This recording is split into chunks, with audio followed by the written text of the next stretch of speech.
Assalamualaikum warahmatullahi wabarakatuh. Perkenalkan, nama saya Ramdan Putra Pratama dari kelas 7 dengan nomor presensi 29. Di sini saya akan menceritakan tentang penyebaran agama Islam di Indonesia. Dalam penyebaran agama Islam di Indonesia didukung oleh beberapa teori. Yang pertama adalah teori Gujarat, yang kedua ada teori Makkah, yang ketiga ada teori Persia, yang keempat ada teori Cina, dan yang kelima ada teori maritim. Yang pertama ada teori Gujarat oleh Profesor Dr. C. Snowgurgonje.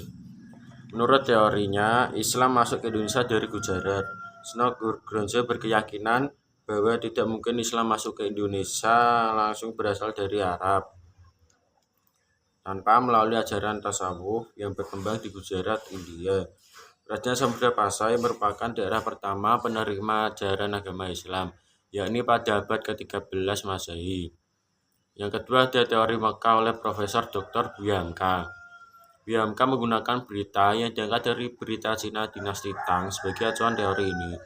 Menurutnya, Islam masuk ke Nusantara pada abad ke-7 Masehi. Berdasarkan berita Cina dinasti Tang, ditemukan pemukiman saudagar Arab di wilayah pantai barat Sumatera. Dari sini dapat disimpulkan bahwa Islam tiba masuk ke Indonesia oleh para saudagar yang berasal dari Arab. Yang ketiga ada teori Persia oleh Profesor Dr. Husain Jayadiningrat. Menurut teorinya, Islam masuk dari Persia dan bermazhab Syiah. Pendapat ini didasarkan pada sistem mengeja bacaan huruf Al-Quran, terutama di Jawa Barat yang menggunakan ejaan Persia. Yang keempat ada teori Cina oleh Profesor Dr. Slamet Mulyana.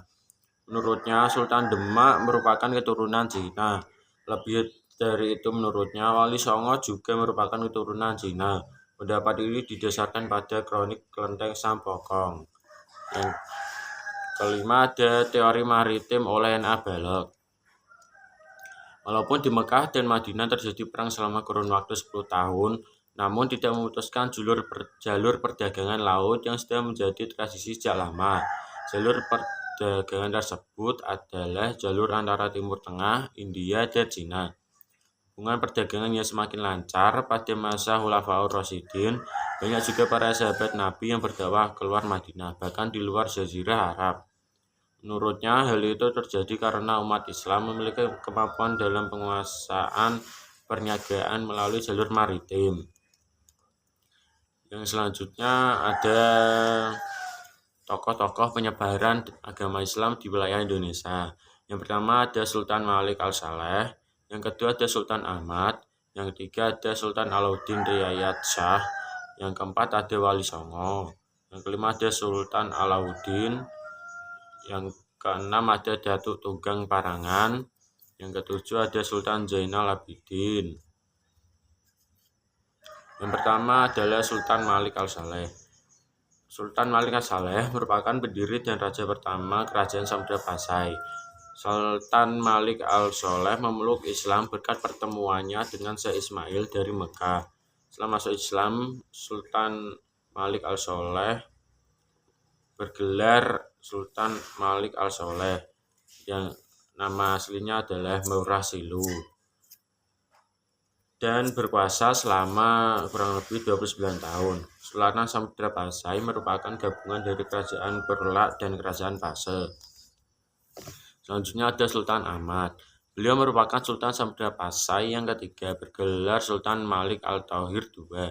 Pada masa perintahnya, Kesultanan Samudra Pasai dikunjungi oleh seorang penjelajah dari Maroko, yaitu Ibnu Battuta. Menurut catatan Ibnu Battuta, Sultan Ahmad sangat memperhatikan perkembangan dan kemajuan agama Islam. Beliau berusaha keras untuk menyebarkan ajaran Islam ke berbagai wilayah di sekitar Samudra Pasai.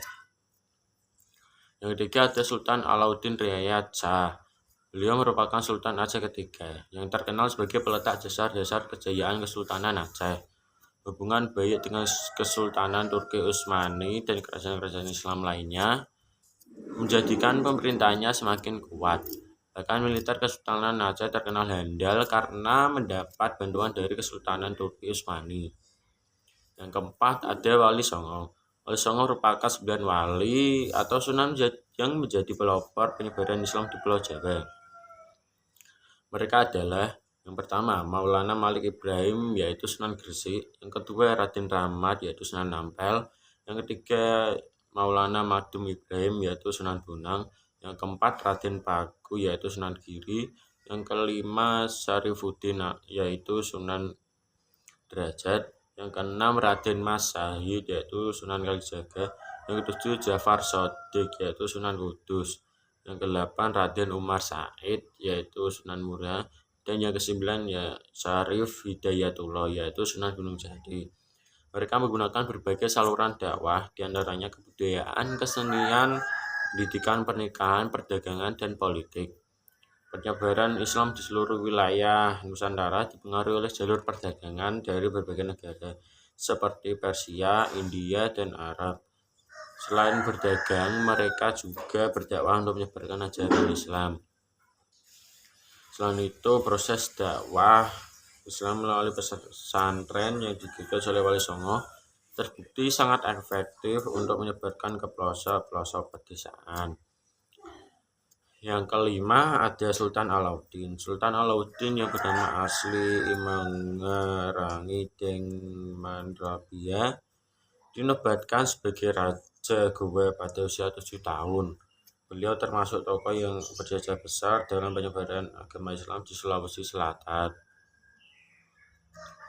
Beliau merupakan Raja Gowa yang masuk Islam bersama Raja Talo. Oleh karenanya, rakyat Gowa Talo secara bertahap berbondong-bondong memulai agama Islam.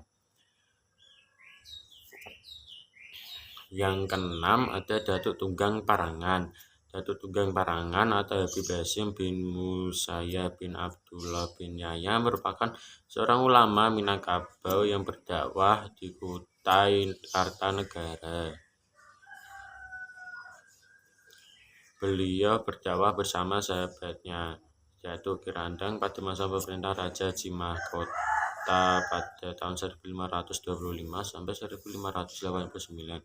Berkat dakwah Datuk Tunggang Parangan, akhirnya Raja Haji Mahkota memulai agama Islam dan diikuti oleh keluarga kerajaannya serta rakyat Kutai Kartanegara. Yang ketujuh ada Sultan Zainal Abidin. Beliau memerintah Kesultanan Ternate pada kurun waktu 1486 sampai 1500 Masehi. Sejak beliau mendapatkan pendidikan agama dari ayahnya dan dari seorang ulama bernama Datuk Maulana Husain. Setelah dinobatkan menjadi diikuti raja, beliau menjadikan Islam sebagai landasan resmi dalam bernegara. Hingga kerajaan Ternate berubah nama menjadi Kesultanan Ternate. Sultan Zainal Abidin berangkat ke Pulau Jawa pada tahun 1494 Masehi untuk memperdalam ilmu agama di pesantren Sunan Giri, Jawa Timur. Sekembalinya dari Jawa, beliau mengajak ulama-ulama terkemuka, diantaranya Tahu Bahanul, untuk membantu dakwah di seluruh Maluku. Selanjutnya ada keteladanan para ulama penyebar ajaran Islam di Indonesia.